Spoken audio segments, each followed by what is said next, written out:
Hello and welcome to the Everything is Black and White podcast. It's time for the Monday show with me, Andrew Musgrove, and our Newcastle United editor, Aaron Stokes. The season may well be over, but there is so much to talk about when it comes to Newcastle United. In this week's episode, we'll talk the imminent arrival of James Trafford from Burnley, why Man City's legal fight with the Premier League isn't something Newcastle should support, and could Newcastle really sell Yankuba Minteh? There's a few other transfer stories to chat about as well. Hit follow, like, or subscribe, and let's get on with the show. Aaron, you well? Very well, thank you very much. How about yourself? Yeah, I'm all good. I've made it through the blading race yesterday. I was very worried. You know, my history with hamstrings, the first 4 kilometers or so, I was just testing them out, but I made it back under an hour, 52 minutes, and I met some legends along the way. None other than Adidas at the start line. And your new best friend from The Apprentice as well. No, Dragon's Den. Dragon's Den, sorry, Come not The on. Apprentice. Yeah, I do actually know. Yeah, Sarah Davies, I think the greatest dragon there ever has been. I think she's absolutely brilliant. And it seems to be every run that we compete in. Oh, compete's the wrong word, or take part in. I always get a little photograph of my little girl. So when it was a great enough run back in September, little Hazza was 6-7 weeks old, and Sarah Davies held her. And I seen her yesterday. I said, we're going to have to get an updated picture. And she obliged. It was lovely. Great afternoon, though. First ever blading race. I think I'll be doing it next year. You going to join us? Yeah, I'll join you next year. But I think for the meantime, we need to talk about the real sport achievement of the week. Nobody really cares about. Is that you completing the park run in the 27 minutes? Nobody really cares about the blading race. What everybody wants to know, whether they're listening back or whether they're watching live, is what happened in the big end of season media game at St James's Park last week. And for those who don't know, the media plays on the pitch at St James's Park at the end of every season. The teams are mixed. We had, the likes of me and Andrew, Lee Ryder. Who else did we have? We had Craig Hope, Luke Edwards, Chris Woff. We had all the big names of the Newcastle media scene. Should you tell a story of what happened, or do you want me to? I trust you to tell a story without accelerating the truth. Well, I think there's a couple of main points we should talk about. I think that's the point that my team, the black and white team, the home team, emerged victorious 3-1. Andrew was in goal for the other team. I'll give you your due. You made some very good saves. It would have been 5 or 6. It would have been 5 or 6 by half time had the cat not been in net. But your hamstring clearly went in the second half for some of those sloppy goals conceded. It didn't. No. Whoa, what's the line of that? It didn't go until I was forced to come out because it just looked like it. Andy Kerr, who many of you guys will know of, he pulled his calf, so had to go and goal. So I came out, even though I didn't want to, and within the third sprint, because I did try and snap you in two and missed you, and you got the meg, so I'll get that one in there first off. I tried to I tackled one of the Newcastle media team, great little foot in, but as I did, the hamstring fully went, and then I was waddling about for the last 5 minutes in pain. It wouldn't be a play on the pitch in the season game without your hamstring going. But I'm glad that you brought it up. Obviously, the fact that you try to come flying at the back of me, and I just sort of scooped it through your legs. And then we rounded off the afternoon with a little penalty shootout. Andrew went back and goal, and just couldn't get enough of a hand to my penalty. It was a fantastic penalty. Power, accuracy, stood no chance. I should have saved it.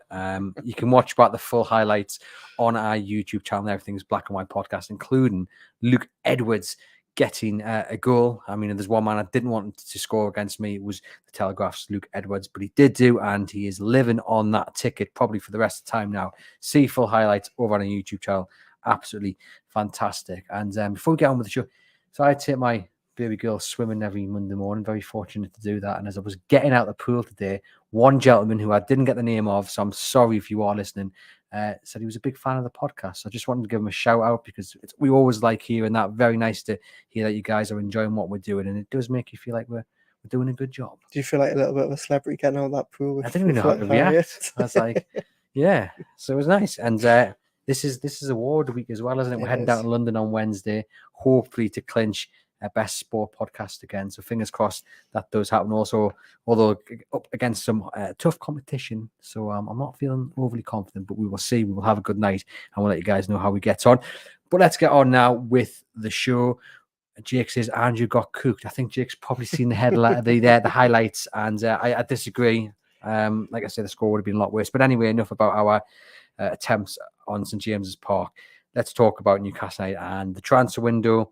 And let's talk with begin with James Trafford, because it's causing quite the debate. It's no secret that Newcastle were in the market to buy a new goalkeeper, and it did seem like they had two options: either go big, go elite, spend 45, 50 million on someone who would come in and you'd have to say would replace Nick Pope as number one, or go the other extreme and buy someone with potential who would play second fiddle to Nick Pope, at least for this season, and then grow into it in the seasons to come and maybe rival them next season, the season after next. It looks like they've gone for the latter, which I think is totally understandable. I could never understand why they would spend the best part of 50 million on a keeper if he wasn't going to be guaranteed no one spot. So I can see why they're going after Trafford.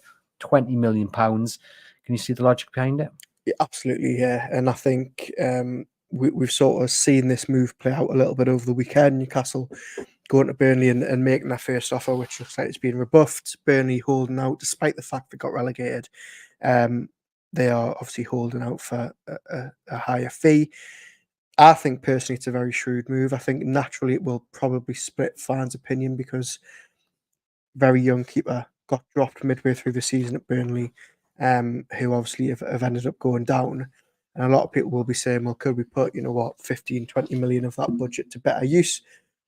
I personally think, we know that Newcastle are definitely going to go out and sign a goalkeeper this summer because obviously Loris Karius has left and Martin Dubravka has attracted a lot of interest. I'm with you. I think if Arsenal are looking for 30, 35 million for Aaron Ramsdale, or Valencia are asking for 35 million for Mamadashvili, I think, James Trafford, if they can get it over the line for anywhere near 20 years, is probably the right move to do. Very young goalkeeper, only 21, very highly rated, despite the fact that he was maybe a bit thrown in the deep end last season at Burnley. I think it would be a good move if they can get it over the line. Gary says Trafford wouldn't be his first choice, but would still prefer him over Ramsdale. I think you look on social media, and again, it's not always the tool to measure the proper feeling within the fan base by, but there has been quite the reaction. But I think those who are turning their nose up at it, questioning Eddie Howe, questioning Steve Nixon, make no mistake, Newcastle United would have done their homework on this. They don't just spend money willy-nilly. Nothing is by chance here. So they've looked at him, put him on a shortlist with two or three others, and they've come to the conclusion that he's the best keeper for the budget, for the club, and for the project over the next couple of years. And how often have Newcastle United's transfer team been wrong? Yeah, it's a very good point, and I think the prime example, the perfect example of this is the last time Newcastle United signed a goalkeeper from Burnley who just got relegated. Things turned out all right. Now, I think if you go back 12 months and Newcastle had been linked with James Trafford when he just won the European Championships with the under-21s alongside Anthony Gordon, he went through the entire tournament without conceding a goal. If Newcastle had been linked then, I think it would have been an almost unanimous, yes, let's get him in. As I say, he's been thrown in the deep end, brought in by Burnley when they've just came up from the Championship. They were always going to face a tough task staying in the league. And obviously he hasn't had a good season, but has he really declined that much in a season? I don't think so. Very highly thought of among England fans, very highly thought of in the City youth ranks under Guardiola. I think it's a deal to be positive about rather than negative about. And he, as you say, he's 21. He's got huge potential. And under a manager like Eddie Howe, who has shown what he can do, he's turned players' careers around, especially those who maybe there was doubts about. I mean, you look at Anthony Gordon. Look at the reaction when Anthony Gordon signed. I mean, he hadn't played football for Everton for weeks, if not months, before he signed for Newcastle United. Then everyone questioned his attitude and whether actually Newcastle needed a player in his position. And look at him now, arguably England's most informed player going into the Euros. I mean, England have had a shocker this week, but he was in for a lot of praise. And someone's mentioned there in the comments, surely people have learned from the last time they wrote a player off, i.e. Anthony Gordon. Well, you'd like to think so, but this is the Newcastle United fan base, isn't it? So, but look, that's a prime example, and I think you've got to look at what else Newcastle have done in the last 3 or 4 windows, and it points to the exact same conclusion. Tino Livramento relegated with Southampton, Harvey Barnes relegated with Leicester, Nick Pope obviously relegated with Burnley, Lewis Hall brought in from 12th place Chelsea, who really struggled. You don't have to go out and sign players from AC Milan every window, and be really excited about them. You can't. You can't, exactly. But also what you said at the start is, how often have Newcastle's recruitment team being wrong. Very, very rarely since this takeover. And yes, it might not be this eye-catching, big superstar name for loads of money who's been having a fantastic season. But for what Newcastle United need right now, and that is someone to come in and rival Nick Pope, someone to be the long-term heir to Nick Pope, and James Trafford fits that bill. Now you look at the story, the links to the Valencia goalkeeper, someone they watched, someone they've gone and asked the price for, and it seems Valencia just keep putting up the price. Do you think that's what it's come down to, the price tag of the Valencia goalkeeper, or do you think it's something different? It is to do with, the style of play maybe, or is it to do with the potential of Trafford, or is it, do you think, coming solely down to money? Look, I think money will have played a massive factor. You look around the positions that Newcastle need to strengthen, and yes, they do need another goalkeeper in, but I don't think anybody's really sat here saying they need to replace Nick Pope as number one. They need another out-and-out goalkeeper who's going to bench Nick Pope. And I think Aaron Ramsdale or Mamadashvili from Valencia would have been those players to come in and leave Nick Pope sat on the bench.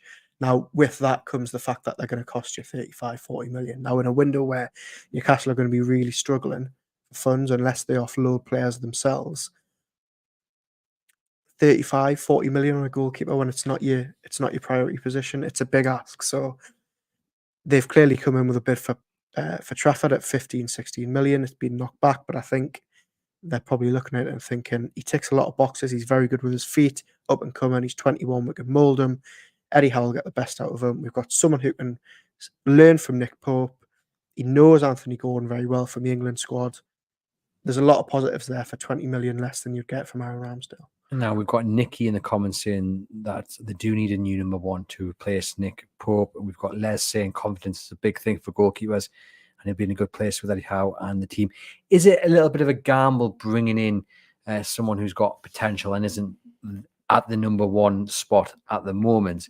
When you look at Nick Pope's injury and the fact that it was a shoulder injury, it's probably the worst injury you can have as a goalkeeper, because can it ever really be healed?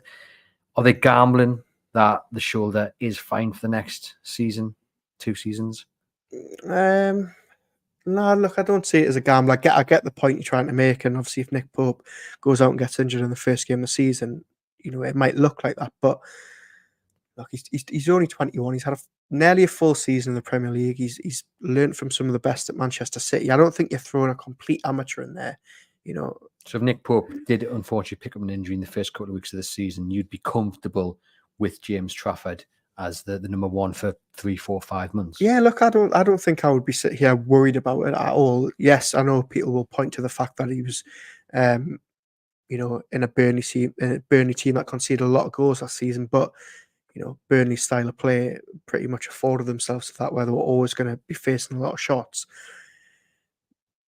So I do get the point. Nick Pope injury, does he dislocate his shoulder again, and you're left with a very young goalkeeper? But I don't think you can be looking at it like that. Gary says, if we're being fair to Trafford, the defenders in front of him didn't do well. Of course, they were relegated and conceded a boatload of goals. He says, I watched him in the Euro tournament and he was absolutely excellent. I think by signing Trafford, what it does do is remove that headache of what do you do with Nick Pope? Because if I was Nick Pope coming into this season and I suddenly found myself as number 2, I would be unhappy. And I think I would push for a move. I think there would be potential bias for him as well, even if he was quite happy to sit on the bench. And I think that's just a headache Newcastle I do not want to have, because you lose Nick Pope, you then do have to go out and buy a top quality goalkeeper, which the budget won't stretch to. So I think by buying Trafford, allowing him to learn off Pope, while Pope keeps number 1 spot, of course, and he'll be able to compete. Trafford will be, but he's not coming in with a guarantee or an expectation of first team football. So I think that does remove a headache, even though it's probably reducing the quality a little bit. And I can understand why people say, well, actually, you want 2 top class goalkeepers, but it's never going to work like that. But I'm excited to see what he can do. I'm excited to see the impact of Eddie Howe. Really, I think that's the key thing. Letting Eddie Howe have time with him, and you probably will be Newcastle number 1 in a few years' time. Yeah, potentially. And look, I think, short term and recency bias, where everyone's just looking at him saying he's been relegated with Burnley, really bad season, dropped midway through that season for the reserve goalkeeper by Vincent Kompany. But I think actually looking at what else he's done, as everyone keeps mentioning, fantastic in that Euros tournament without conceding a goal as the England won the tournament. Very, very good at Manchester City. Very well liked. You hear from his coaches that they're very, very keen on him. I think it's a positive move. And look, some of the young players that Newcastle United have signed in recent windows, Lewis Hall, Tino Livramento and Anthony Gordon, you see very quickly how, the influence Eddie Howe can have on these young players. And players could have off seasons. Of course can. That's just part and parcel of football. So don't write him off. Yeah, as I say, Newcastle United don't do anything by chance. They would have looked at him, scouted him extensively, and put something together. And he's, for whatever reason, topped the list when it comes to a new goalkeeper. So we wait and see what happens with that one. Let's talk about Yankuba Minteh now. We were talking about him last week in a keep, sell, loan special. And I said it's a huge opportunity for him this summer. He could be the man to replace Miguel Almiron out on the right. Not for a second did I think we'd be sitting here talking about him being sold.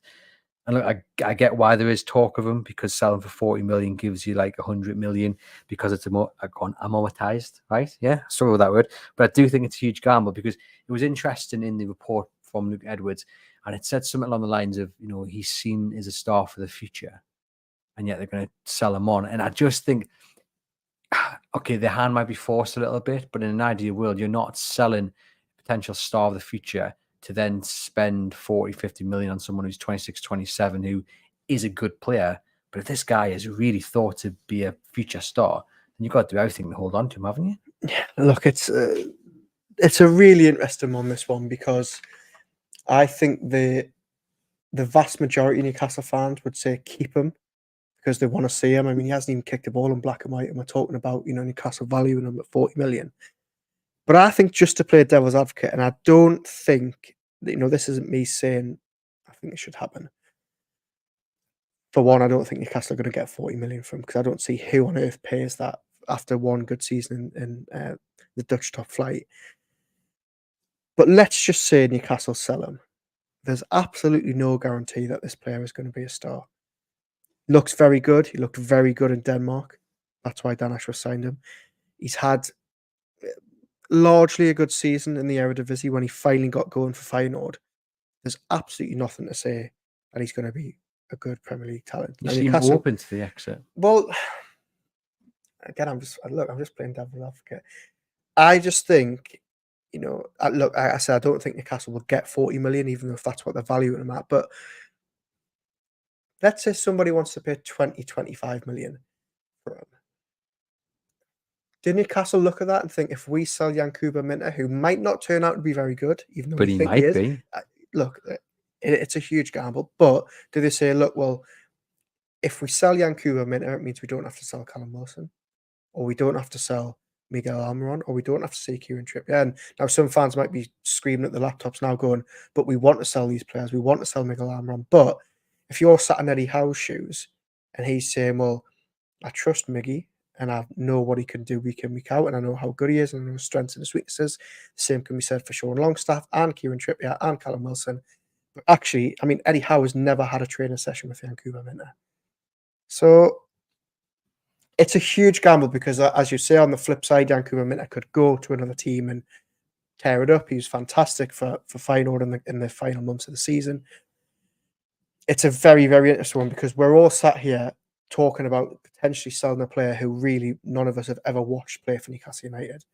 Do you think any potential deal would come after a few weeks of training with Eddie Howe? They're not going to sanction that deal now, even though in an ideal world, if you are going to sell someone for 40 million, you want that money in your pockets as soon as possible, so then you can go and spend it on whoever. But they've got to take a proper look at it before they decide, haven't they? Well, you want ideally, in an ideal world, you want the money in before June 30th, when obviously the PSR account refresh. But as you say, Newcastle United probably aren't going to see Yankuba Minteh before that date in question. So Eddie Howe wants to see him this summer. They're going to have plenty of opportunities to see him this summer. Sell a cup, potentially 2 games in Japan, potentially a trip to Germany, and obviously training sessions. I mean, look, the transfer window hasn't even opened. There's nothing to say that Newcastle can't even give him the first couple of games of the Premier League, and then before the September deadline, sell him or loan him or whatever. But if it was up to me, sitting here personally, I would like to see him. We were discussing this the other week on the keep or sell. I would like to see him loaned out again, But would it be 25, 30 million to make you turn your head? Or maybe you can just say yes. I think it's going to be interesting because it's going to be who comes in for him. If it's the middle of the road European side who've somehow got 30 million to spend on him, then you go, but if it's a top European side, I think that's what will really catch the attention of Newcastle United fans, because when was the last time we had a youngster of this potential and we finally got one, and Newcastle are being forced to sell him? I think that's probably the key point. They're being forced to cash in because of the financial fair play rules, which is absolutely ludicrous. And we'll get on to that in a moment, because there's another point I want to make on it. But in the comments here, it is split. Roger says selling Minteh would be like giving in to PSR. Says to trust Eddie Howe in pre-season. Marco says if Slot tries to buy Minteh, obviously now at Liverpool, that tells you he's good. Johnny says you're relying on potential. If you could sell him and bring in someone like Release with Almiron Murphy behind him, I think most see the logic. That's the point, though, isn't it? Because how realistic is that? But I think it's quite realistic. So you could see Minteh going out and Elise coming in. But yeah, but as you've just said, selling Yankuba Minteh opens the door. Now we know Newcastle want to go out and spend on a right winger, because that's one of their priority positions this summer, and that unlocks you then going out and get somebody like Elise or Mbeumo or Neto or Bowen or somebody of that ilk, because you've sold a player who, again, might not be that good. It's a huge step up to go from, and by the way, he's only 19. It's a huge step up to go as a 19-year-old from playing in the Dutch league to then becoming, I mean, like you were saying, I don't think he ever comes in and replaces Miggy and Murphy straight away. I think if he impresses in the summer, it's a huge if. I think whatever they do, if they do end up selling, they need to put in a very good buyback clause, yeah, and buyback, so they can buy him back for first choice and for a decent price. They're not paying an over the top price.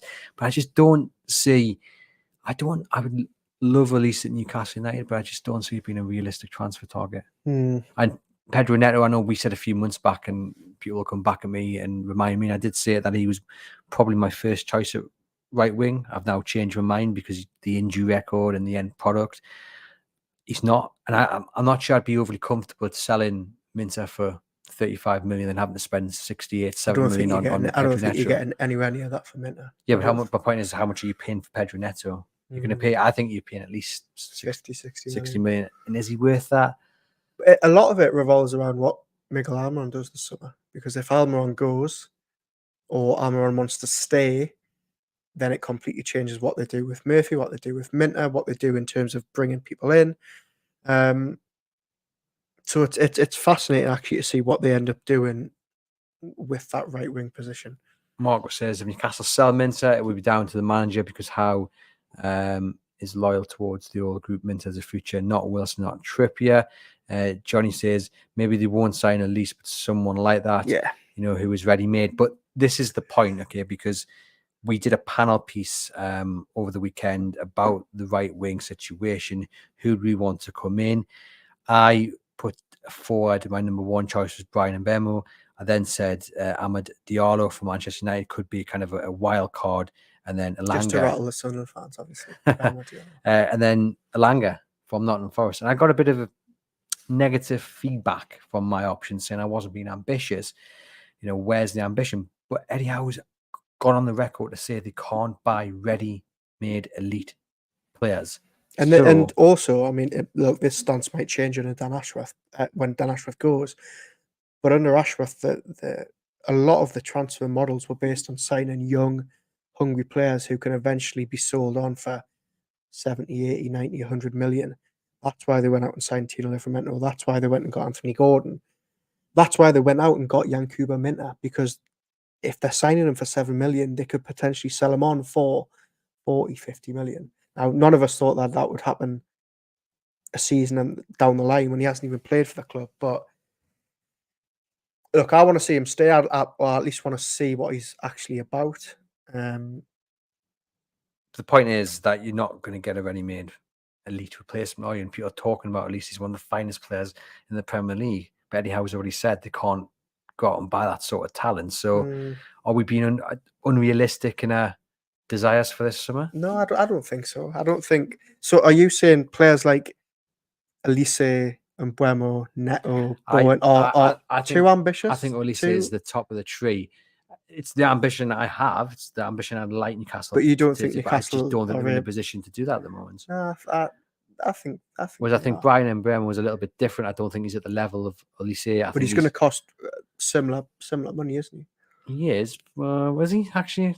I mean, at least it's going to cost you what 60? 80 million. I mean, he's potentially one of the best in the Premier League, and Mbeumo probably is a little bit underrated, but he'd still be my first choice. But going back to the options of Diallo, Alanga, I mean, Alanga had a storming season last season, and you could get him for probably what 35, 40 million. And it's these sort of players I think you've got to bring in, let Eddie Howe work his magic on, and then you'll see the return. So if somebody said to you right now, okay, we're going to sell Yankuba Minteh, but it means we bring in Alanga.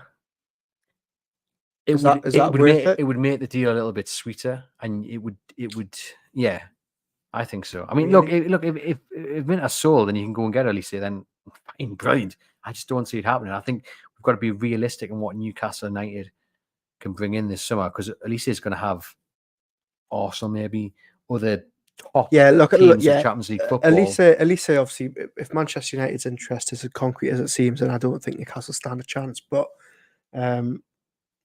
I think Johnny's point was generally just about players of that talent who are right wingers, out and out, who are going to be signed and come straight into this team because they're ready-made players.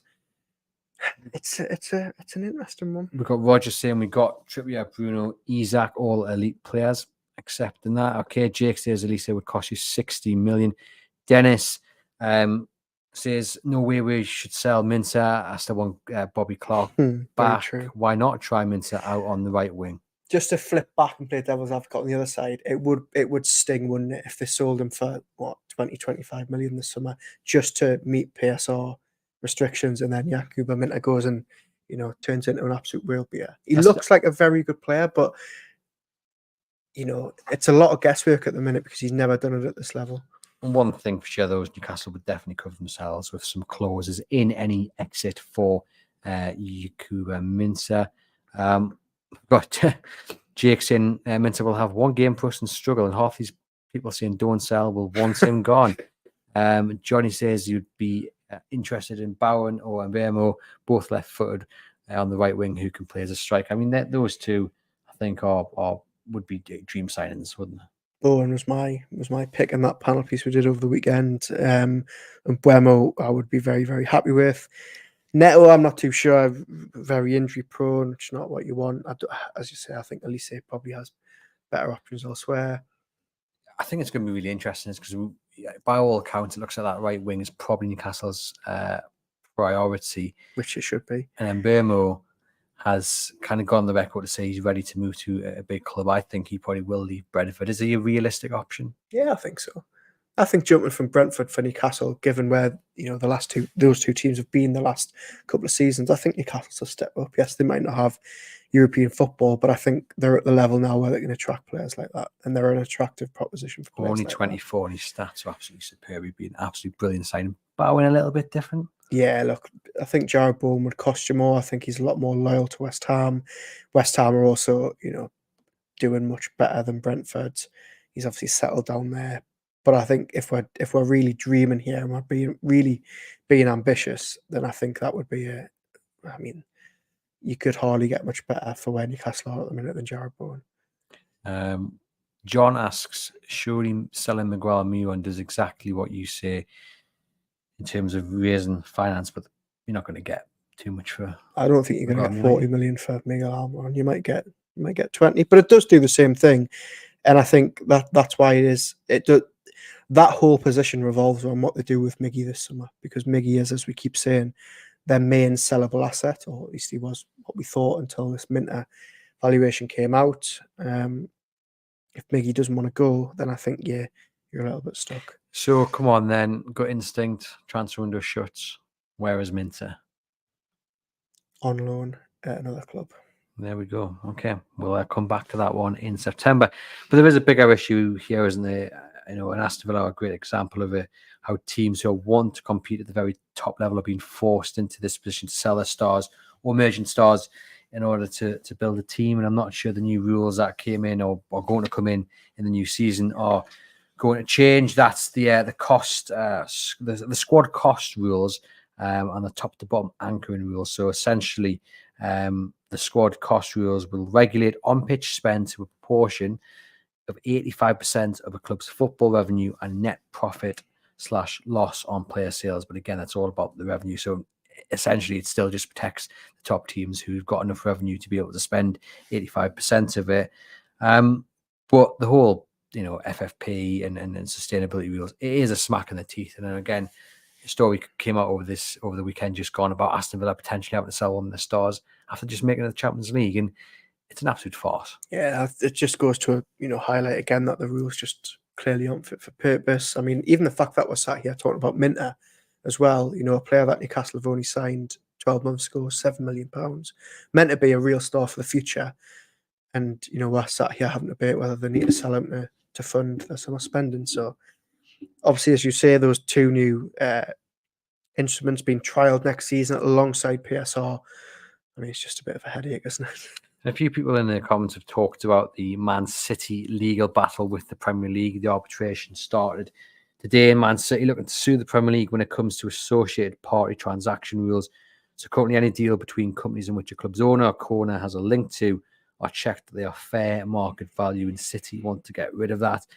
Now, if Manchester City win, it's great for Newcastle United because it essentially means they could bring in the funds via sponsors and then not be checked. However, you and I both agree that really this isn't a good thing for Newcastle United because it just means there'll be two teams able to compete for the Premier League, and that'll be Man City and Newcastle United. And for me, it would just stain it slightly.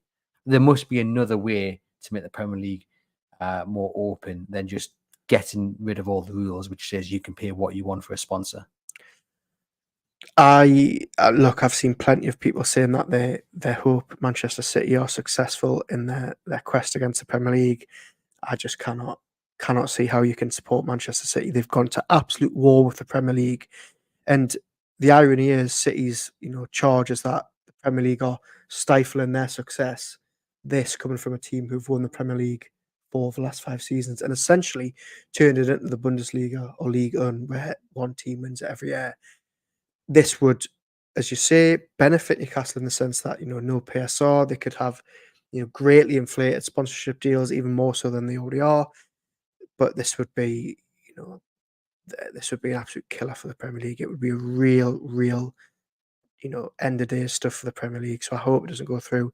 And you've just got to hope that Newcastle don't join City in really waging what's been a very public, very brutal challenge against the Premier League. I was laughing at the fact that we're talking about it, the Premier League not being competitive. Now this lawsuit's going to smash the elite with some comments from Manchester City and as fans, and as you say, what are they on about? Because look at the team they've built. They've essentially got 2 first teams that would finish probably first and second if they played every single week. They've been spending millions upon millions of pounds. I know a lot of it is from the revenue they bring in, but let's not sit here and pretend Man City are paupers by any stretch. And I really can't see. I don't want Newcastle United to win their first Premier League title or their first bit of silverware this way. I really don't. There must be another way to make it more open and more fair. Well, I think for me, just going back to that point, when the takeover happened, and yes, the takeover was fantastic, and I'm not going to say it wasn't, but there was obviously so much controversy around it and so much negativity around it, and Newcastle got put into the same category as Manchester City and PSG.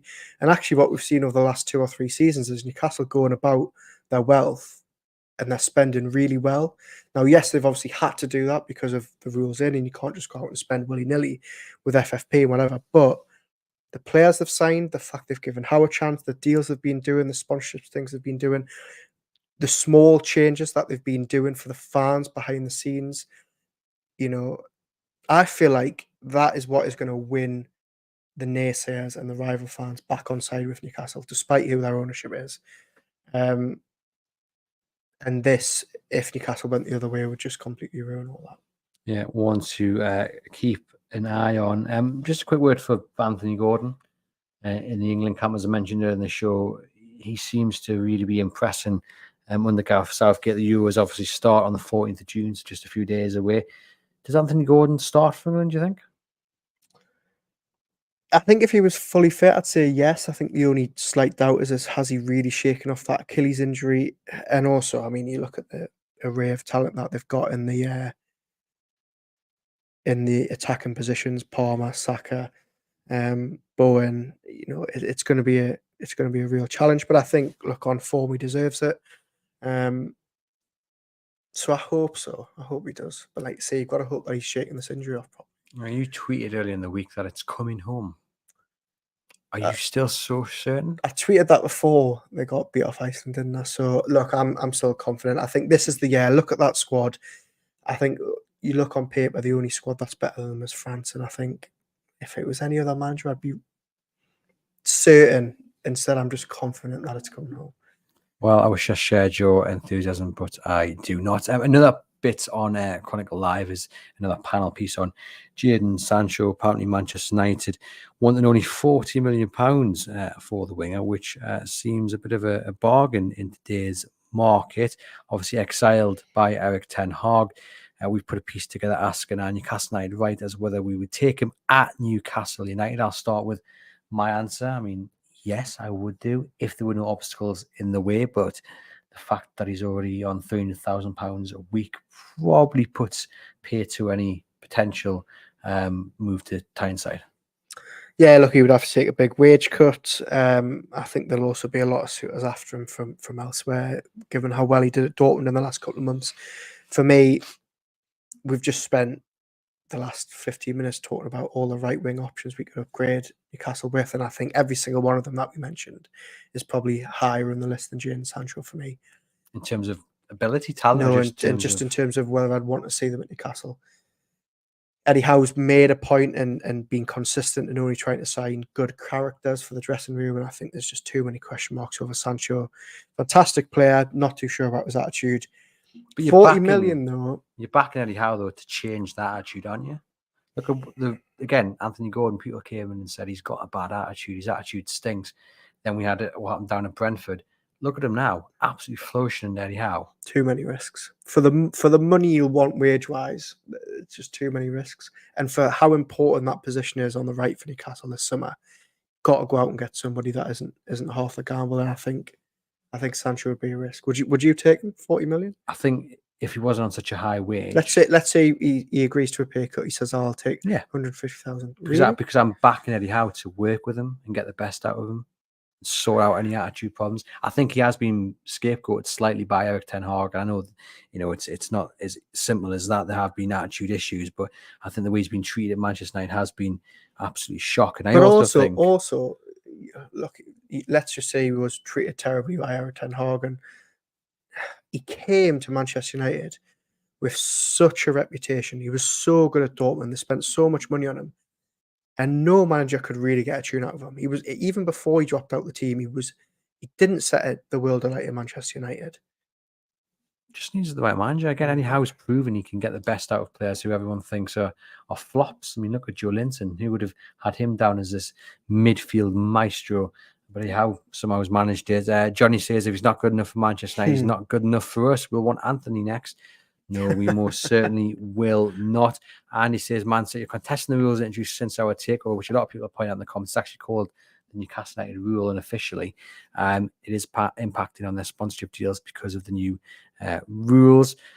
But yeah, as I said there, I can't get behind it. Dennis says, I'd rather pay 40 million for the Geordie dancer than buy an ex-United player. Do you know, I see this a lot.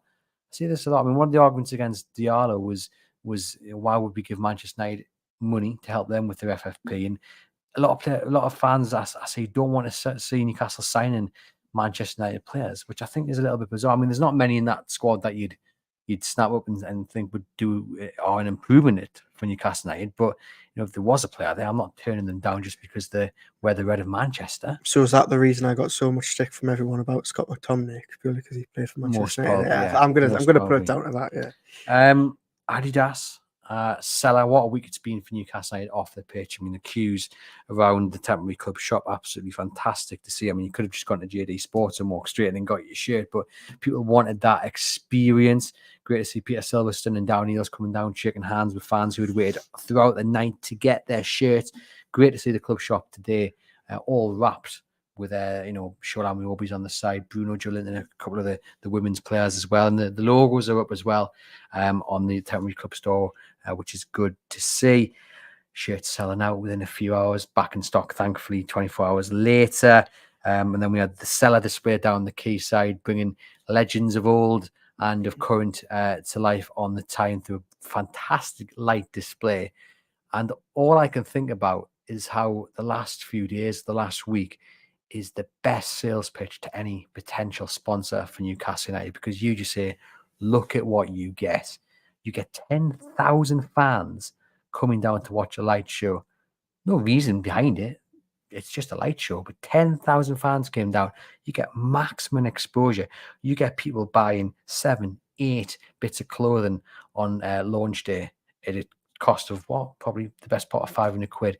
This is what you get. You get sales, maximum exposure. You want to be part of a club where you get value. This is it. Do you think Mike Ashley's sat at home looking at the queues on Chronicle Live website Well, and saying, could it be me? I own a sports retailer. I sell kits for a living. And he should be, but he won't be.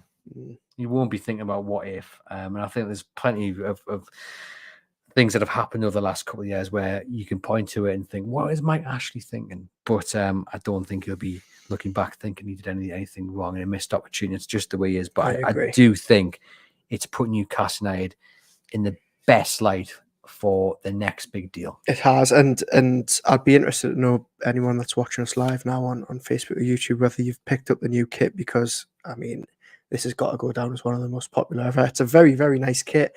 The away one looks like it's going to be even better, the blue and red stripes as well. But as you say, just the entire build up to it, that Adidas advert the night before, which was absolutely fantastic.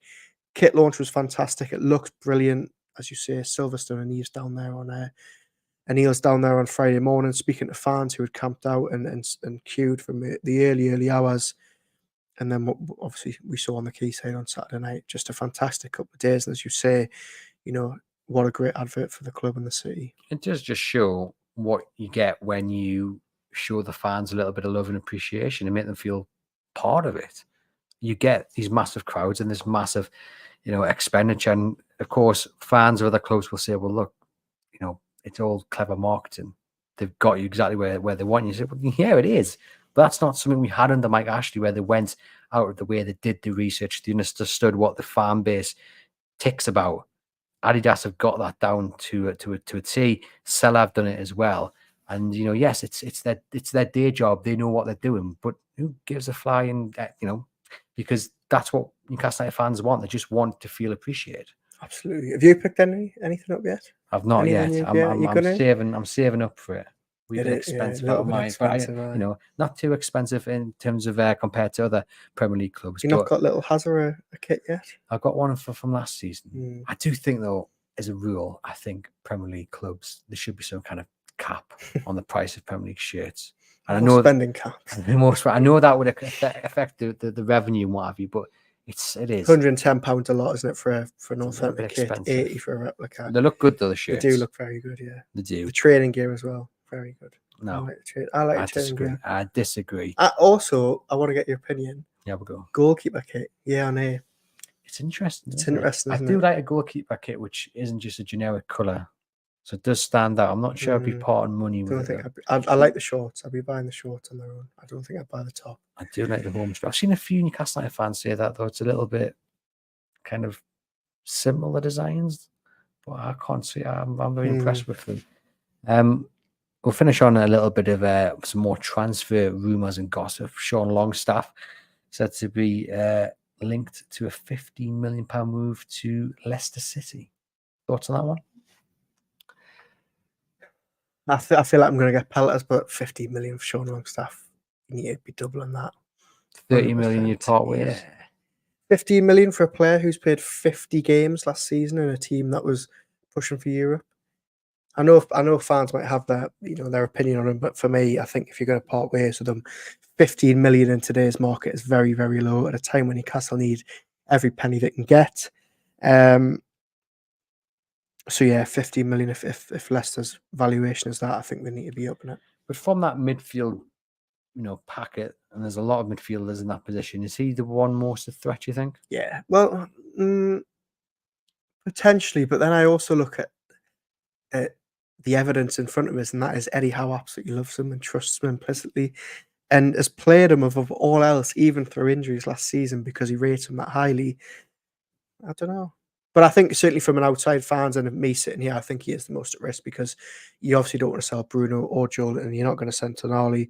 We will disagree highly about whether you sell Willock or not. And then I think Miley and Anderson. I could see Joe Willock being sold ahead of Sean Longstaff. Definitely.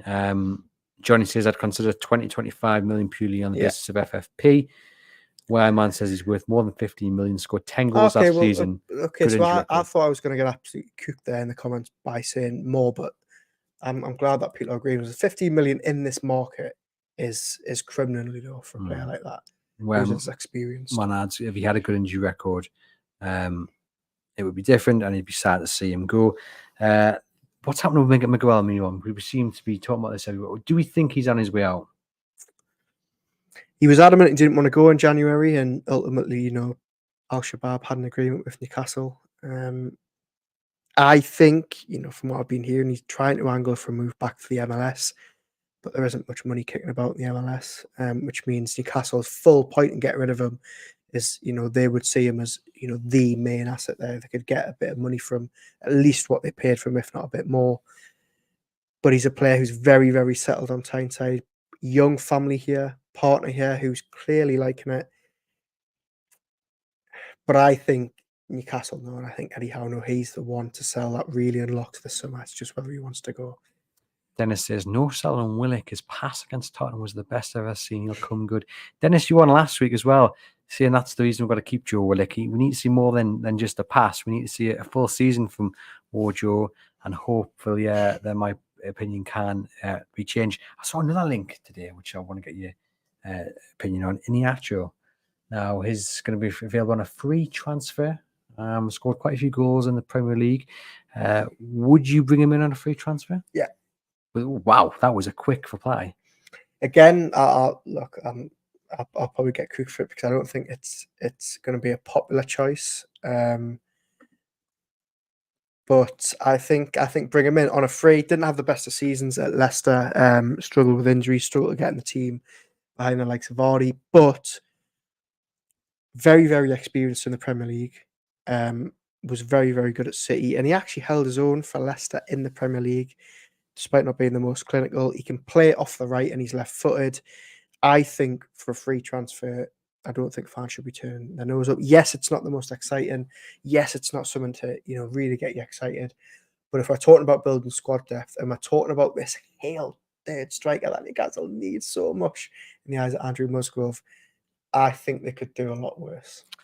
Last time he hit double figures was 2020-21. He got 12 goals in 25 games for Leicester City. 4 the season after, 5 the season after that, and only 5 last season in the Championship, which will worry people slightly. But I'm not against signing players from the Championship, or obviously Leicester have come up now. Free transfer, look, for a year, 2 years, it would mean the budget can be spread elsewhere in more pressing areas. I get his goal tally isn't the greatest. Rakatoni says he's woeful, 1 goal in every 5. Says he's on the level of Solanke, which I think is doing Solanke a slight disservice there. Roger says, he's talking about Willock. He's talking about Willock there. There is that, Andrew. 1, albeit unbelievable pass in a season of inconsistency is arguably not enough. And I think Roger's actually siding with me that he would cash in on Joe Willock. I remember correctly last week he did say that. But yeah, Iniacho would be an interesting one. I think this is the point, isn't it? It goes back to the point I made earlier in the show. I think we do have to lower expectations of what Newcastle United can do this season. It's not going to be the big stars. They haven't got an endless amount of money to spend. They've got to maneuver the FFP and sustainability rules really, really cleverly. Hence the reason we might see some players go that we don't want to see. But Iniacho just offers a kind of a short-term solution and helps build the squad, which then gets you to the bigger picture of competing regularly in Europe. And 27 years of age, again, you might just need the magic of Eddie Howe to turn him into a goal-getter once again in the Premier League. Yeah, look, I think you'd be, as I said, I don't think he's the most exciting name, but I think on a free, I don't think you could grumble with it really. And I think, as you say, he wouldn't be coming in to be Isak's replacement. He would just be a nice little bit of depth.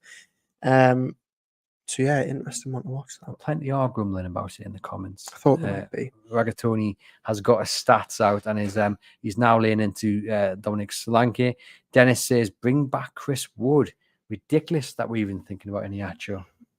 Yeah, Chris Wood, he ended the season very well.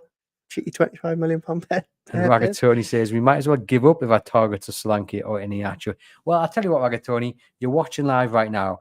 Tell me who your striker would be, a realistic option before me now and sign off today, because again, I just think we all have to be a little bit careful about our wish.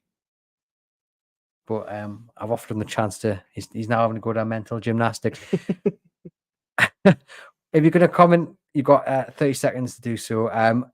Johnny says, just bringing a body, we've been linked with Tammy Abraham in the papers this morning as he might be available for relatively cheap. Again, I think I would take Tammy Abraham above Kelechi Iheanacho, to be fair, but depends how cheap you can get Abraham. If I'm honest, I haven't seen that report, I haven't seen that link. I didn't think he'd be a player that would be available for cheap this summer. Very good player though. Lost his way a little bit in Italy, but see, John, he must have been listening to me somewhere. Liam Delap, he's the one I keep banging on about. Dennis says, Gyökeres, who was at Coventry, now at Lisbon. We've spoken about him before, haven't we? I think he's going to cost a lot of money now. Last season was the time to get him. Best free is without doubt Aaron Stokes and the time he gives to people's kitchen. Thanks, mate.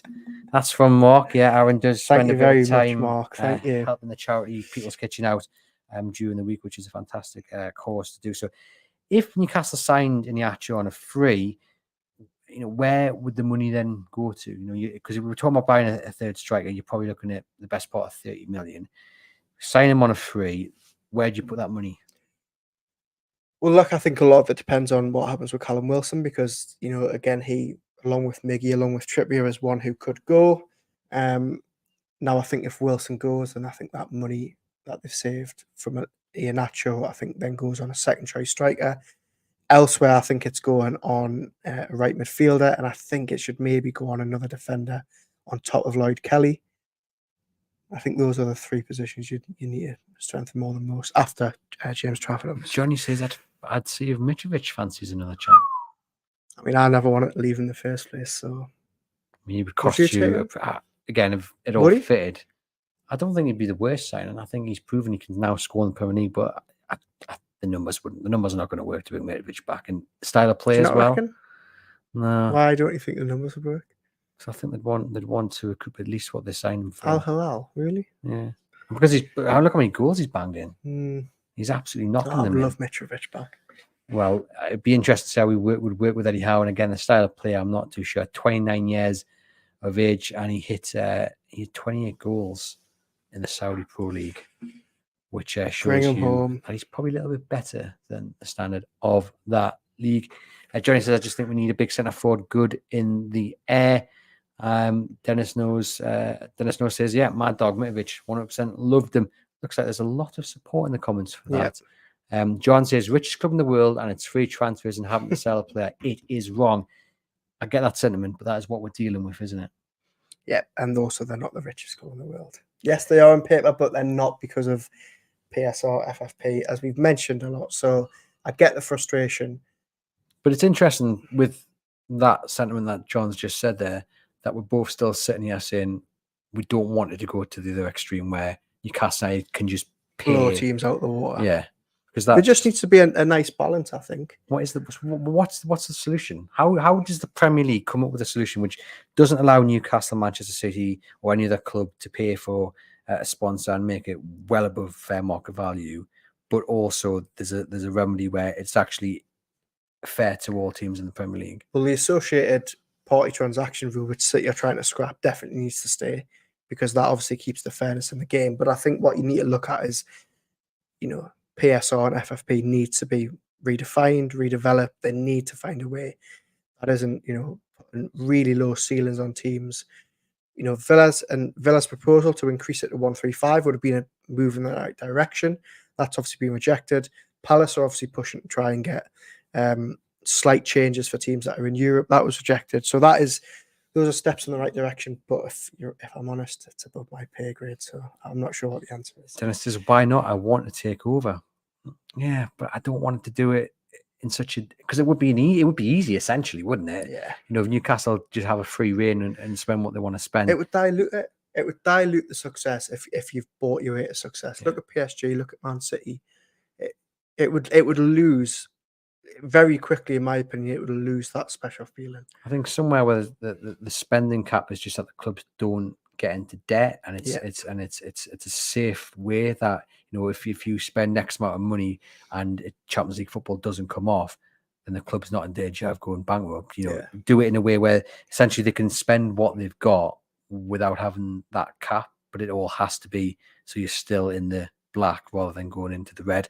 Like I say, there's more experienced people who can crunch the numbers and hopefully come up with a better solution than is current. And I get the fact that loads of you guys are in the comments now having a go at me and Aaron for not wanting Man City to win their legal battle, but we are not budging that, Craig says. So you're happy that Man United, Arsenal, Liverpool and others have financially doped their clubs in the past, now others can't?